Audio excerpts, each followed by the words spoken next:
அஸ்ஸலாமு அலைக்கும் வரஹ்மத்துல்லாஹி வபரகாத்துஹு. அன்பார்ந்த அனைத்து உறவுகளுக்கும் இனிய காலை வணக்கம். உங்கள் மீது சாந்தியும் சமாதானமும் உண்டாகட்டும். இன்றைய காலை பொழுது உங்கள் அனைவருக்கும் இனிய பொழுதாக அமைய எல்லாம் வல்ல இறைவனை பிரார்த்தித்தவனாக இன்றைக்கும் கோயத்துடைய பல முக்கியமான செய்திகளை பற்றி தான் பார்க்க போகிறோம். வீடியோவை கடைசி வரைக்கும் பாருங்கள். தெரியாத நண்பர்களுக்கு மறக்காமல் ஷேர் பண்ணுங்கள். வீடியோ பிடிச்சிருந்தால் லைக் பண்ணுங்கள், சப்ஸ்கிரைப் பண்ணுங்கள், தொடர்ந்தும் சப்போர்ட் பண்ணுங்கள். குவைத்துடைய தினார் மதிப்பும் உள்ளதா பார்த்தலாம். இலங்கைக்கான ரூபாயில் ஒரு தினாரின் மதிப்பு 977 ரூபாய் 99 உள்ளது. இந்தியாவின் ரூபாயில் ஒரு தினாரின் மதிப்பு 285 ரூபாய் 50 உள்ளது. இது வந்து அல்முசைன் எக்ஸ்சேஞ்சுடைய அப்ளிகேஷன் ஆன்லைன் ரேட் ஆகும். குவைத்துடைய பல எக்ஸ்சேஞ்சுகள்லையுமே அக்கௌண்ட் நம்பரை மறைச்சிடுறாங்க. இதை பற்றியும் உங்களுக்கு தொடர்ந்துமே தெரிய தரது. நீங்கள் ஏதாவது ஒரு புதிய எக்ஸ்சேஞ்சுக்கு பழைய பற்றுச்சீட்டோட போகிறீங்களா, அதான் நிச்சயமாக அதில் அக்கௌண்ட் நம்பர் இருக்கா அப்படின்றத செக் பண்ணிக்கோங்க. அப்படி இல்லாத பட்சத்தில் எழுதிட்டு போனாலும் பிழை இல்லாத அக்கௌண்ட் நம்பர் எழுதிட்டு போங்க. ஏதாவது ஒரு நம்பர் பிழைத்தாலும் கூட உங்களுடைய பணம் நாட்டுக்கு போய் சேராது. அந்த பணத்தை திரும்ப பெறணுமா இருந்தாலும் ரொம்ப நாட்களாகும். மறுபடியும் கட்டணம் செலுத்த வரும். அதே போல் எக்ஸ்சேஞ்சுகளில் பணம் அனுப்பி முடித்தது மறக்காமல் பற்றுச்சீட்டை செக் பண்ணி பாருங்கள். எல்லா டீட்டெயில்ஸும் சரியாக இருக்குதானு. ஏன்னா நீங்கள் சரியான டீட்டெயில்ஸை கொடுத்துருந்தாலும் கூட எக்ஸ்சேஞ்சில் வேலை பார்க்குறவங்க பிளவுறதுக்கும் வாய்ப்பு இருக்குது. ஏன்னா இதை போல் நிறைய பேருக்கு வந்து தொடர்ந்தும் நடந்துக்கிட்டே இருக்குது. அதனால் தயவு செய்து ரொம்ப கவனம். முடிந்த வரைக்கும் நல்ல எக்ஸ்சேஞ்சுகளில் நீங்களும் உங்களுடைய கஷ்டப்பட்டு சம்பாதிக்கக்கூடிய பணத்தை அனுப்புங்க. எங்கே அதிகமாக கொடுக்குறாங்க அப்படின்றது தெரிந்தாலும் மறக்காம கமெண்டில் மென்ஷன் பண்ணுங்கள். குவைத்துடைய தங்க விலையை பார்த்தாலாம். 1 கிராம் 18 கேரட் தங்கத்தின் விலை 25 தினார் 22 ஃபேஸ். 1 கிராம் 21 கேரட் தங்கத்தின் விலை 29 தினார் 192 ஃபேஸ். 1 கிராம் 22 கேரட் தங்கத்தின் விலை 30 தினார் 593 ஃபேஸ். 1 கிராம் 24 கேரட் தூய தங்கத்தின் விலை 33 தினார் 362 ஃபேஸ். தங்க விலை மறுபடியும் 300 ஃபில்ஸால் கம்மியாகி இருக்குது. வாங்க நினைக்கிறவங்க தாராளமாக இந்த நாட்களில் வாங்கிக்கோங்க. கூட்டம் போட்டு கூடி கும்மி அடிக்க போகிறாங்க. நம்ம டெய்லி சொன்னது தான், முடிந்த அளவுக்கு ரூம்கள்லேருந்து எஸ்கேப் ஆகிறங்க. இதோ இண்டஸ்ட்ரியல் பகுதிகளில் ஒவ்வொரு அறைகளிலும் சோதனை.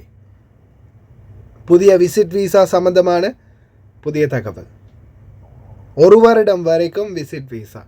ஒவ்வொரு கேட்டகரிகளுக்கும் ஒவ்வொரு விதம். ஃபோர்ஜரி மட்டும் பண்ணக்கூடாது. இதோ ஹாஃப் லோரியை திருடி பார்ட்ஸாக விற்றவர் கைது. பெரிய அளவிலான பணி நீக்கம் குவைத் டிவி மற்றும் ரேடியோ ஸ்டேஷன். அதே போல் உள்துறை அமைச்சர் அதிரடியாக பணி நியமனம் செய்யும் அதிகாரிகள். சுங்கத்தினால் கைப்பற்றப்பட்ட சிகரெட் மற்றும் ஆயுத தோட்டாக்கள். ஓமானிய உள்துறை அமைச்சரின் திடீர் விஜயம். குவைத்துடைய மன்னர் மற்றும் உள்துறை அமைச்சரை சந்தித்து பேச்சுவார்த்தை. பலதரப்பட்ட தகவல்கள் இருக்குது. வீடியோ ஃபுல்லாக ஸ்கிப் பண்ணாமல் பாருங்கள். குவைத்துடைய வானிலை வச்சு செய்து நம்மளை கொஞ்ச நாளாகவே ருத்தூபா. தயவு செய்து ரொம்ப கவனமாக இருங்க. அதே போல் சவுதி அரேபியாவின் அல்நமாஸ் பகுதிகளில் பனிமூட்டம். இலங்கையில் நோரலியாவை பார்க்குற மாதிரியும் இந்தியாவில் கேரளாவை பார்க்குற மாதிரியும் இருக்குது சூழல். அதே போல் கத்தார் தான். ஒவ்வொரு சூக்குகள்லையும் பாருங்கள், நடைபாதைகளில் ஏசி வச்சுருக்குறாங்க. குழுன்னு இருக்குது நடக்கிறவங்களுக்கு. تم تشغيل مكيفات سوق واقف. ما شاء الله تبارك الله. هواء بارد من بداية السوق لين آخر شيء. ما شاء الله تبارك الله. والله هواء بارد يا ربع. لا المكان حق تمشاية.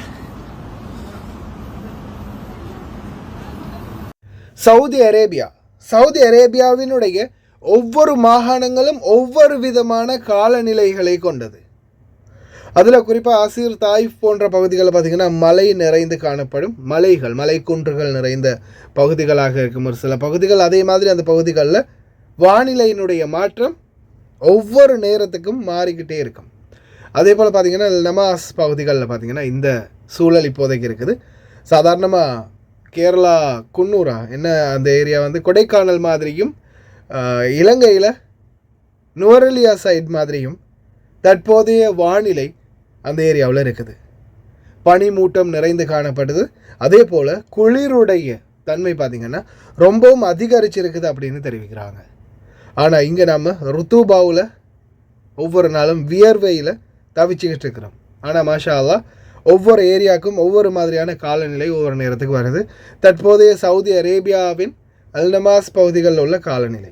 குவைத்தின் வானொலி மற்றும் தொலைக்காட்சி நிகழ்ச்சி பிரிவில் ஃப்ரீலான்சர்கள் மற்றும் ஓய்வு பெற்றவர்களை பெருமளவில் பணி நீக்கம் செய்யும் வேலை திட்டம் தற்போது ஆரம்பமாகி உள்ளது. உள்துறை அமைச்சர் ஷேக் ஃபஹத் யூசுப் சவுத் அல் சபா அவர்களின் அதிரடி நடவடிக்கை. முக்கிய துறைகளுக்கு ஒரு துணை செயலாளர் மற்றும் 2 உதவி துணை செயலாளர்கள் மற்றும் 20க்கும் மேற்பட்ட மேஜர் ஜெனரல்கள் தளபதிகள் அதிரடியாக நியமனம். குவைத்திற்கு வருகை தந்த ஒமான் சுல்தானரேட் உள்துறை அமைச்சர். ஒமான் சுல்தானகத்தின் உள்துறை அமைச்சர் மாண்புமிகு ஹமுத் பின் ஃபைசல் பின் சையத் அல் புசைடியை தற்காலிக பிரதமர் ஷேக் ஃபஹத் யூசுப் சவுத் அல் சபா அவர்கள் முன்னிலையில் அந்நாட்டின் அமீர் ஷேக் மெஷால் அஹமத் அல் ஜாபர் அல் சபா அவர்கள் வரவேற்கின்றார். 2 நாடுகளுக்கும் இடையிலான சகோதரத்துவம் மற்றும் உறவுகளை மேம்படுத்தும் பல பேச்சுவார்த்தைகள் மற்றும் ஒமானின் உயர்மிகு சுல்தான் அவர்களுடைய வாழ்த்துக்களையும் மன்னருக்கு தெரிவித்துள்ளார். அதே போல் ஹாஃப் லோரி ஒன்றை உடச்சி பார்ட்ஸாக விற்ற ஒரு நபரை அதிரடியாக கைது பண்ணியிருக்கிறாங்க. அதே போல் 6 பேர் அகமதி செக்யூரிட்டி கேம்பெயினில் கைது செய்யப்பட்டிருக்கிறாங்க. அதே போல் குவைத்துடைய சுங்கம் 2 சோதனைகள் ஆயுதங்கள் மற்றும் தோட்டாக்கள் அடங்கிய ஒரு வாகனமும் அதே போல் சிகரெட்களை டயருக்குள்ளே மறைத்து வைத்து கொண்டு வந்த இன்னொரு வாகனத்தையும் கைப்பற்றி இருக்கிறாங்க. அதிரடியான சோதனைகள் தொடர்ந்துமே நடக்குது. குவைத்துடைய சுங்க பாதுகாப்பு அதிகாரிகளால் தொடர்ந்தும் கைப்பற்றப்படுது சட்டவிரோத பொருட்கள். நோய்சிப் மற்றும் அப்தலி துறைமுகங்கள், அதாவது எல்லை பாதுகாப்பு அதிகாரிகளால் கைது செய்யப்பட்ட மற்றும் கைப்பற்றப்பட்ட பொருட்கள்.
குவைத்தின் தீயணைப்புத் துறையின் தொடர் பிரச்சாரம். அதே மாதிரி ஒவ்வொரு நாளும் ஒவ்வொரு மீட்டிங்கில் ஒவ்வொரு புதிய திட்டங்களை வழிவகுக்கிறாங்க. இதன் அடிப்படையில் ஷுவைக் இண்டஸ்ட்ரியல் பகுதி இதுக்கு முன்னாடி நிறைய தடவை இப்போ தனியாகவே நான் ஒரு வீடியோ போட்டு உங்களுக்கு எக்ஸ்பிளைன் பண்ணியிருப்பேன். இண்டஸ்ட்ரியல் பகுதிகளில் அதிரடியான சோதனைகள் நடக்குது. அறைகள் வரைக்கும் சோதனை பண்ணுறாங்க அப்படின்னு. வேலை தளங்களில் ஒருபோதும் அறைகள் இருக்கக்கூடாது அப்படின்றது குவைத்துடைய தீயணைப்பு துறையின் முக்கிய எச்சரிக்கை. ஆனால் அதை மீறும் பட்சத்தில் நிச்சயமாக கடுமையான நடவடிக்கைகள் எடுப்பாங்க. முடிந்த வரைக்கும் அறைகள்லேருந்து இப்போவே வெளியேறுங்க. கேரேஜ்களாக இருக்கட்டும், ஸ்டோர்களாக இருக்கட்டும், ஒவ்வொரு வேலைத்தலங்கள்லையும் உங்களுக்கான அறைகள் வேலைத்தலங்களில் நியமிக்கப்படலை. பாருங்கள், கிச்சன், அதே மாதிரி தங்குமிடம், இந்த மாதிரி பல இடங்களை சோதனையில் பிடிச்சிருக்கிறாங்க. அதுக்கு பிறகு உடனடியாக என்ன நடக்கும்? சம்பந்தப்பட்ட தொழிலாளர்களை அதிரடியாக சம்பந்தப்பட்ட அதிகாரிகளிடம் ஒப்படைப்பாங்க. பணி அமைச்சகமோ அல்லது உள்துறை அமைச்சகத்திடமோ. அதே போல் அறைகள் இந்த மாதிரி மேலே ரகசியமாக தங்குமிடங்கள் செட் பண்ணியிருந்துச்சுன்னா உடனே அதுக்கு சீல் வச்சுருவாங்க. தயவு செய்து ரொம்ப கவனமாக இருங்க. எக்காரணத்தை கொண்டும் வேலைத்தலங்களில், அதாவது இப்போ இது நம்ம வீட்டில் வேலை செய்கிறோம், வீட்டில் நம்மளுக்கு ரூம் இருக்குது. ஆனால் அதே மாதிரி கேரேஜில், கடைகளில், ஸ்டோர்களில் நம்மளுக்கு அறைகள் இல்லை. அங்கே நம்ம தங்க முடியாது. வெளியில் ரூம் எடுத்து தான் தங்கணும். மீறும் பட்சத்தில் அபராதம் மற்றும் நாடு கடத்தல். தயவு செய்து கவனம். குவைத்துடைய புதிய விசா அனுமதி தற்போதைய சூழலில் இது சம்பந்தமாக கர்னல் அப்துல் அசீஸ் அல் கந்தரி குவைத்தின் புதிய சட்டத்தின் கீழ் முன்பு விசா வழங்குவதற்கும் தற்போது விசா வழங்குவதற்கான அனைத்து புதிய நடவடிக்கைகளும் எடுக்கப்பட்டு வருவதாக தெரிவிச்சிருக்கிறாங்க. கிட்டத்தட்ட 4 கேட்டகரிகள், ஒவ்வொரு கேட்டகரிகளுக்கும் ஒவ்வொரு விதமான சம்பள நிபந்தனைகளுக்கு உட்பட விசாக்கள் வழங்கப்படும் அப்படின்னு தெரிவிச்சிருக்காங்க. இதில் ஜிசிசி கல்ஃப் நாட்டவர்களில் இருந்து அதே போல் அமெரிக்க நாட்டவர்கள், யூரோப்பிய நாட்டவர்கள் மற்றும் ஆசிய நாட்டவர்கள் சாதாரணமாக நிதி கட்டமைப்புக்கு அவர்களுடைய சம்பள தரவை பார்த்து அதுக்குரிய மாதிரி விசா கிட்டத்தட்ட 1 மாதத்தில் இருந்து ஸ்டார்ட் ஆகுது. 1 மாதத்துலேருந்து 1 வருடம் வரைக்கும் விசிட் விசா வழங்குறாங்க. ஆனால் தயவு செய்து யாரும் ஃபோர்ஜரி மட்டும் பண்ணிடாதீங்க. அதாவது 100 தினார் சம்பளத்தை எடுத்துகிட்டு 400 தினார் 500 தினார் சம்பளம் எடுக்கிறேன்னு சம்பள சேலரி சர்டிஃபிகேட் மட்டும் எடுத்து வச்சிடாதீங்க. ஏன்னா அது உங்களுக்கு மிகப்பெரிய ஆபத்தை விளைவிக்கும். இது சம்மந்தமான ஃபுல் எக்ஸ்பிளனேஷனை மேஜர் ஜெனரல் கர்னல் கந்தரி அவர்கள் இது சம்மந்தமாக பேசியிருக்காரு. அரபி தெரிஞ்சவங்க அதையும் பாருங்கள். اليوم عندنا اختلافات كثيرة. على رأس هذه الاختلافات أمر معالي النائب الأول رئيس مجلس الوزراء وزير الداخلية بإلغاء شرط كان موجود سابق اللي هو الناقل الوطني. فاليوم أنت تقدر تيجي الكويت بر بحر جو على أي شركة طيران تحب تزور فيها الكويت. حلو. كذلك تحولنا إلى التحول الرقمي، وهذا أكبر فارق موجود. تم إنشاء منصة بالتعاون مع الإدارة العامة لنظم معلومات اللي ما قصروا يعني في هذا الأمر، وأنشأنا منصة خاصة اسمها كويت فيزا. نعم. اليوم بدال لا الشخص يراجع ويضيع من وقته وجهده وكذا، انتقلنا إلى منصة إلكترونية بالكامل. جميل جدا. أهم الخدمات اللي توفرها منصة كويت فيزا. تمام. منصة كويت فيزا هي منصة تم إنشائها عبارة عن موقع إلكتروني وتطبيق للهواتف الذكية. جميل.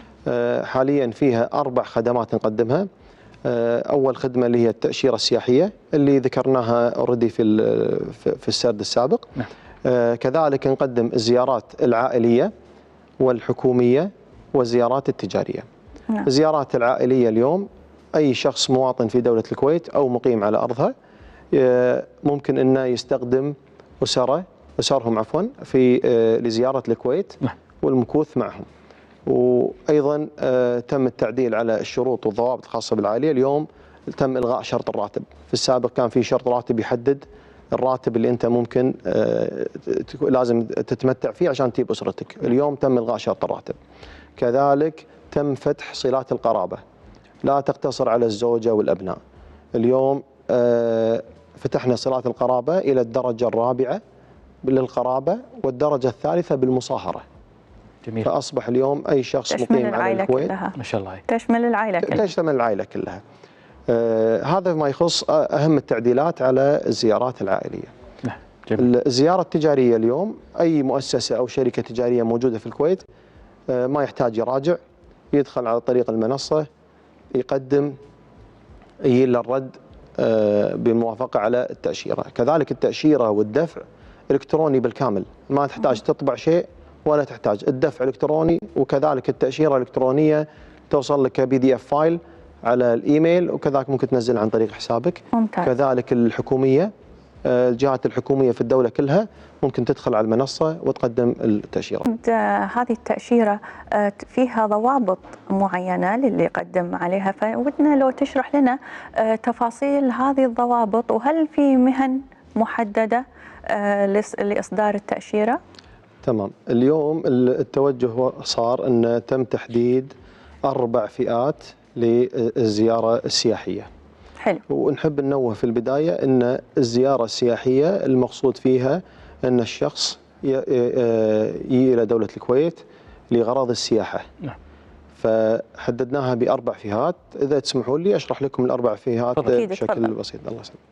الفئة الأولى سميناها الفئة الأولى اللي هي لرعايا الدول المعتمدة، والمقصود بالدول المعتمدة هي قائمة من الدول تم تصنيفها بدول معتمدة نظرا إلى مؤشر السلام العالمي وقوة جواز السفر، كذلك معدل الجريمة ومستوى دخل الفرد.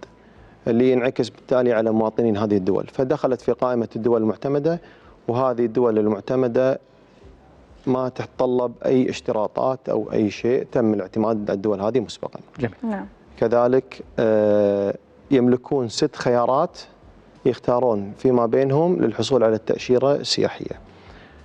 ممكن يختار خيار سنجل انتري اللي هو الدخول المفرد، نعم. مدة إقامة شهر أو مدة إقامة شهرين أو مدة إقامة 3 أشهر. نعم. كذلك عنده خيار آخر اللي هو المالتي انتري متعددة. نعم. ممكن يكون 3 شهور متعددة أو 6 شهور متعددة أو سنة متعددة، بشرط أن لا تزيد مدة الإقامة داخل الكويت في الدخول الواحد عن شهر. هذه باختصار الفئة الأولى. الفئة الثانية هم مقيمين دول مجلس التعاون الخليجي، كذلك مقيمين دول مثل الولايات المتحدة الأمريكية والمملكة المتحدة والاتحاد الأوروبي اللي هو منطقة الشنغن. حلو. كذلك اللي يملكون تأشيرات للسياحة لهذه الدول اللي هم الولايات المتحدة الأمريكية والمملكة المتحدة ومنطقة الشنغن. هذيلا يمكنهم الحصول على التأشيرة السياحية بشرط أن يكونوا من ضمن المهن المعتمدة. اليوم احنا نتكلم عن السياحة، نتكلم عن الملاءة المالية. جميل جدا. فلازم يكون مهنته من المهن المتوسطة أو العالية اللي يملك بناء عليها ملاءة مالية تمكنه من السياحة والسكن والسفر في دولة الكويت. طبعا هذه تشترطون فيها يعني ورقة تثبت مصدر الدخل عدل؟ حاليا ما نشترط لهم مصدر الدخل دام انه هو مقيم على سبيل المثال بمهنة دكتور في الامارات او في المملكة العربية السعودية، فهذا المهن هذه تتقاضى رواتب شبه مشابهة في اغلب الدول. فمجرد ما يثبت انه هو يحمل الإقامة وفق مهنة من القائمة المعتمدة راح يحصل على التأشيرة مباشرة. جميل جدا. لو بنتكلم عن شروط مدة صلاحية الفيزا، شنو اللي يحددها؟ اللي يحددها طال عمرك ان هي اليوم خليناها خيار متاح امام المستفيد. جميل. الخيارات نفسهم ال6 اللي ذكرناهم. نعم. ايضا الفئة الثانية يملكون الخيارات ال6. نعم. شهر أو شهرين أو 3 دخول مفرد أو دخول متعدد 3 شهور أو 6 شهور أو كذلك سنة. ألا وهي الفئة الثانية؟ الفئة الثانية نفس الشيء. نعم. نفس الفئة الأولى في الخيارات. جميل. جميل جدا. الفئة الثالثة هي الآن قيد الدراسة يعني اليوم احنا قاعدين نجهز لها فنيا وتقنيا أيضا. راح تكون فيزا مفتوحة اللي يرغب في زيارة الكويت سياحة ليس من ضمن الفئة الأولى أو الثانية. هذه اللي نتطلب معاها إثبات الملاءة المالية، مثلا كشف حساب بنكي يبين الملاءة المالية للشخص. هذه قيد الدراسة على قولتهم، وقاعد نجهز لها فنيا وتقنيا. الفئة الرابعة فئة خلينا نقول خاصة بالأحداث والفعاليات المحلية والعالمية، تحدد اشتراطاتها ومددها في وقت الحدث نفسه، مثل كأس الخليج، كأس آسيا، معرض راح تشارك فيه الكويت أو تقيم الكويت. تحدد الفئة وقتها حسب الحاجة وحسب متطلبات هذه الفعالية.